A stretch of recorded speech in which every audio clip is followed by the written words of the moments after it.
दोस्तों राधे राधे। आप सभी को मुस्कान प्रतापगढ़ी के चैनल में स्वागत है। तो आज हम लाए हैं बहुत ही प्यारा सा, बहुत ही छोटा सा तो सामान्य स्पेशल गीत आप सबको सुनाएंगे। तो आप लोग वीडियो को फुल वॉच करिएगा और कमेंट बॉक्स बताइएगा। चलिए चलते हैं गाने की तरफ। पिया हो लागल सावन के महीनमा, आवा चली काशी नगरिया ना, काशी नगरिया ना हो, काशी नगरिया ना। पिया हो लागल सावन के महीनमा, आवा चली काशी नगरिया ना, आवा चली काशी नगरिया ना हो, आवा चली काशी नगरिया ना। पिया हो लागल सावन के महीनमा, आवा चली काशी नगरिया ना।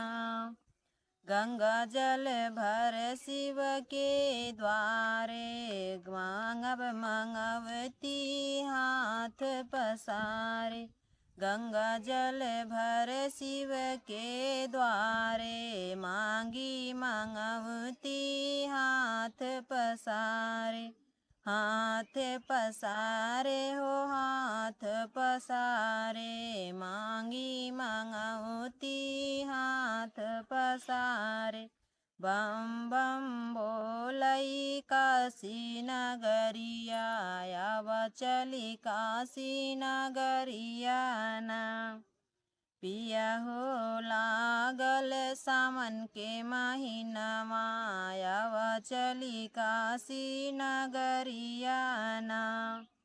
पिया हो लागल सावन के महीनमा, आवा चली काशी नगरिया ना। काशी नगरिया ना हो, शिव के द्वारे ना।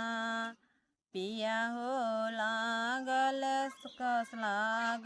सावन के महीनमा, आवा चली काशी नगरिया ना। काशी विश्वनाथ हरे गंगे, सब भक्ति के रंग में झूमे। काशी विश्वनाथ हरे गंगे, सब भक्ति के रंग में झूमे। बोल बम करई नगरिया, आवा चली काशी नगरिया ना। बोल बम करई नगरिया, आवा चली काशी नगरिया ना। पिया हो लागल सावन के महीनमा, आवा चली काशी नगरिया ना। पिया हो लागल सावन के महीनमा, आवा चली काशी नगरिया ना। तो चलिए मिलते हैं अगले वीडियो में, तब तक के लिए राधे राधे।